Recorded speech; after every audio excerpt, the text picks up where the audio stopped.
I started by tying the string in one of the bases in the end, and then I ran the string all the way from that end to the last base or the last pier. And I tied the string into the base, and what this is gonna do is help me keep the bases straight. So here I am tying a knot into the base, and I'm going to align the base so that it's barely touching the string.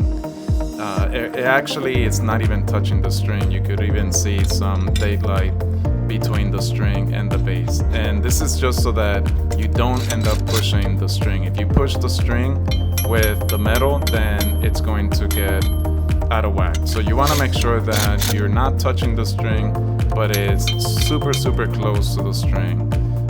And I do this for all the bases.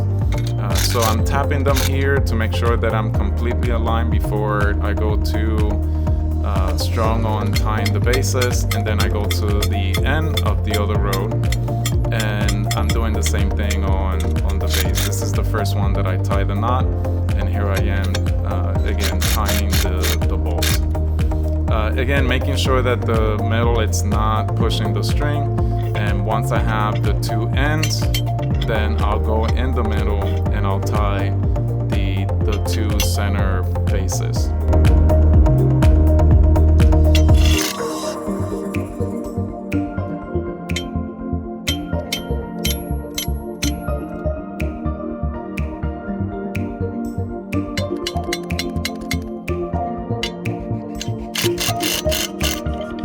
After using the drill to tighten the bolts, I went back and put a little bit more torque by hand using the wrench. And I do this to make sure that I'm putting the right amount of torque. I don't want to go too tight, and I also don't want the base to be loose. So I'm not going to go too strong that I may weaken the anchor. I don't think anything's gonna happen to it really, but again, the bolt is not gonna go anywhere. So just putting the right amount of torque is what I need here.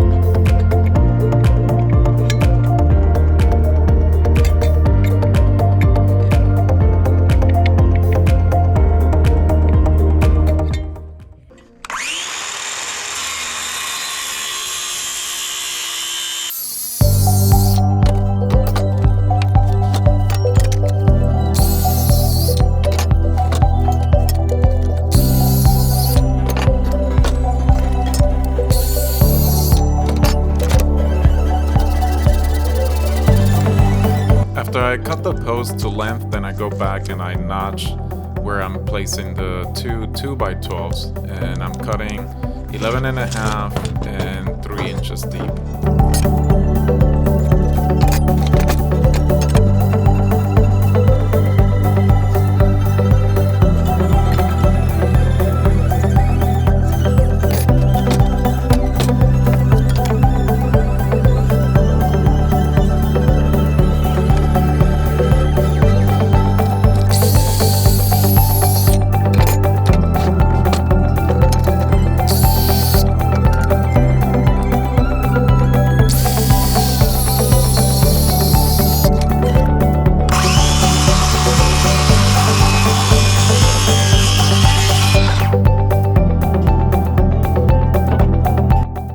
Nothing's level yet, but so far things are looking pretty good.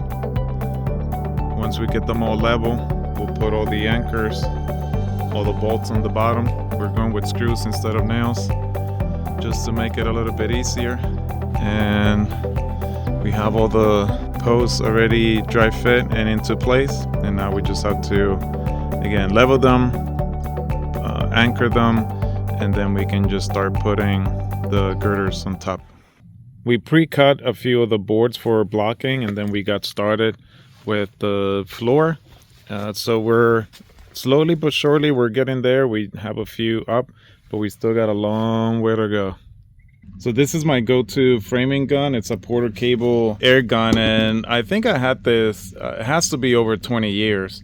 My two boys, my oldest is 28, and the middle one is 27. And I had this gun since they were like babies. I remember buying it to frame a wall for a small bathroom. And yeah, I had this for so long. It still works. I think I only had to replace it has like some O-rings inside. I remember replacing that once.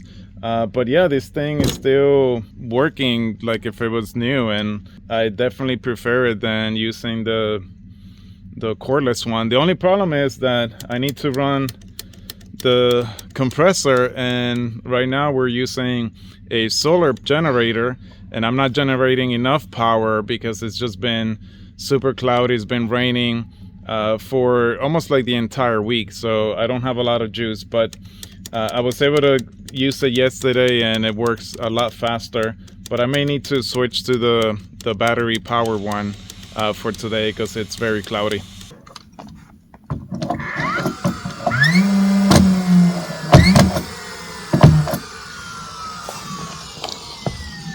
I can't stand this thing.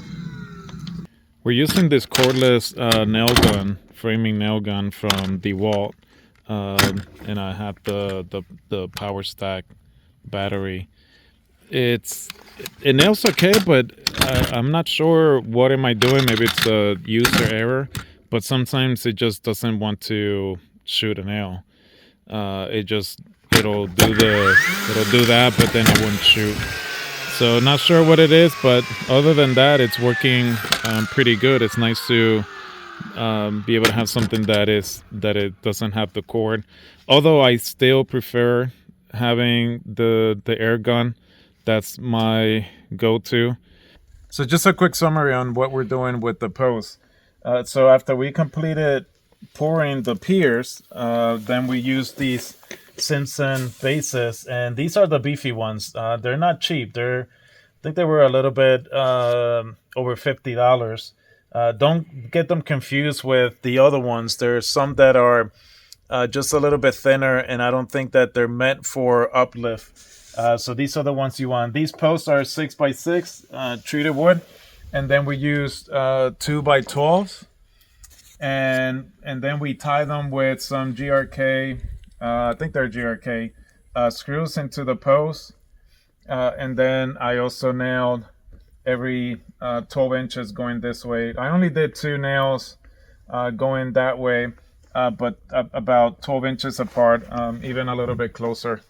But this is, I mean, it feels really, really good. It's not really moving a lot, and we still haven't tied anything up.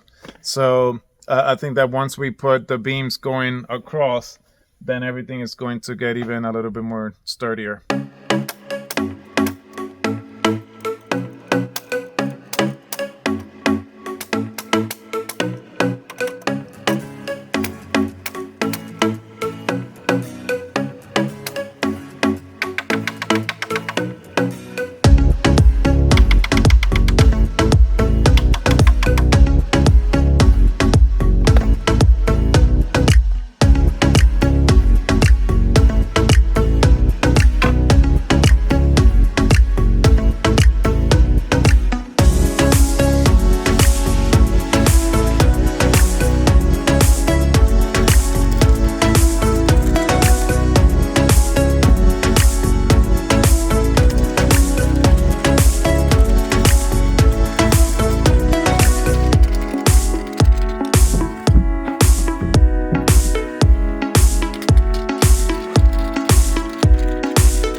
Oh, that's money.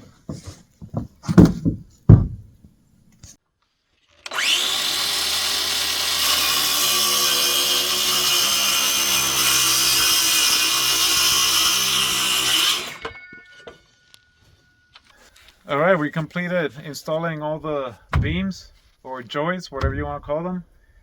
And now I'm just cutting this, cutting the end so that it's completely even and flush. I just have a few more to cut. We already lost daylight, so it's getting a little bit hard to work in the dark.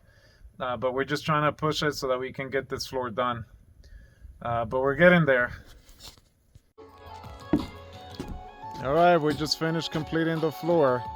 You can't see me because it's really dark. We have a nice moon, clear sky, almost clear sky. So everything from that perspective is nice. But